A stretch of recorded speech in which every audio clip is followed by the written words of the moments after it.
Cheikh Mikhtar. Alors, qu'est-ce qui est préférable de faire avant de dormir? Est-ce qu'il faut lire la Fatiha et quelques sourates, par exemple? Est-ce qu'il faut lire ou bien dire la Shahada avant de dormir? Y a-t-il des choses à faire avant de dormir? C'est les mêmes choses qu'on aimerait faire avant de mourir. C'est de finir notre vie en beauté, comme on dit. Finir notre vie en beauté pour nous les musulmans, c'est finir en ayant la foi. Allah Azza wa Jal dit Ya ayyuhalladhina amanu taqullaha haqqa tuqatih wa la tamutunna illa wa antum muslimun. Ou vous qui avez cru, craignez Allah à sa juste mesure et ne mourrez qu'en étant musulman.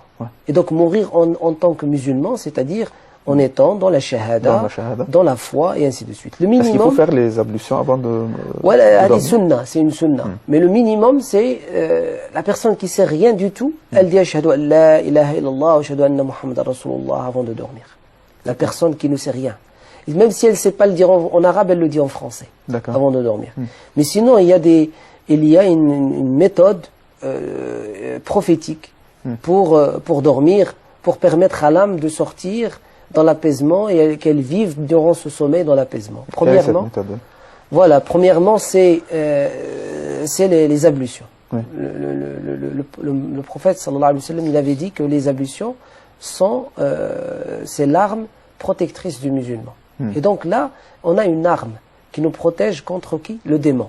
Il ne va pas venir perturber notre sommeil. Deuxièmement, quand on va au lit, on prend la couverture et on la secoue 3 fois. Bismillah, Bismillah, Bismillah.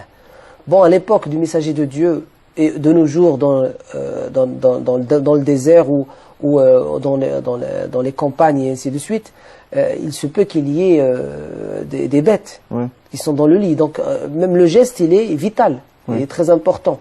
Donc Bismillah, Bismillah, Bismillah.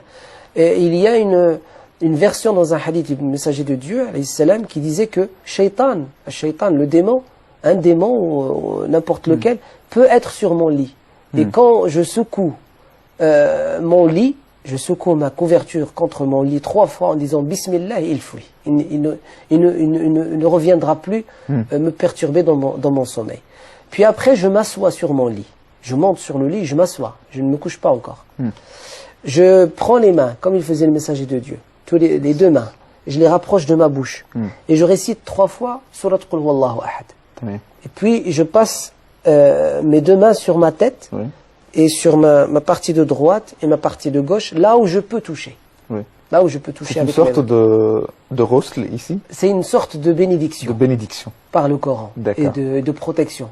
Et subhanallah, les gens quand ils le font, tous ceux à qui on a posé la question témoignent qu'ils sentent une sorte de frémissement et rafraîchissement, comme si les mains rafraîchissent le corps. Subhanallah al-Azim.